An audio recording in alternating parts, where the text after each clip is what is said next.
Nandito tayo ngayon sa playground. Yan, ipapakita ko sa inyo ang playground ng Hong Kong.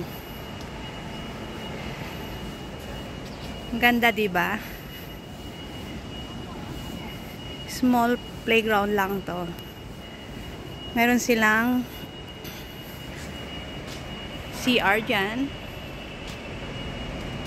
Yan.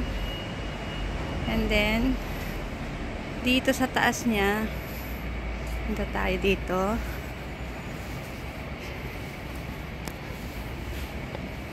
Madalas may nag-exercise dito sa umaga o kaya sa gabi.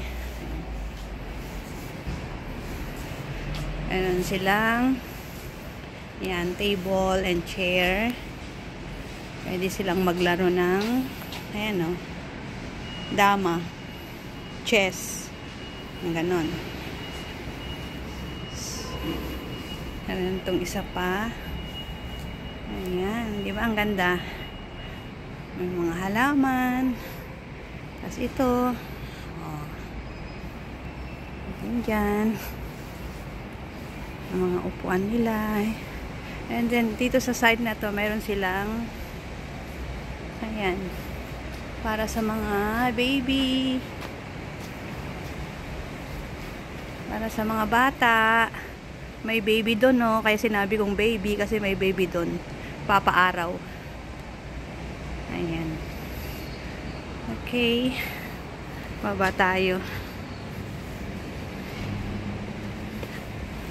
So may mga kids na naglalaro. Ayun, andyan o si baby.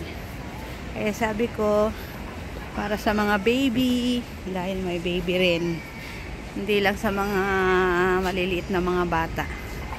Dito, ayan, mayroon din siyan, oh. Okay, ang ganda ng view dito, oh. Napapaligiran tayo ng mga building. Oh, diba? Diba ang ganda?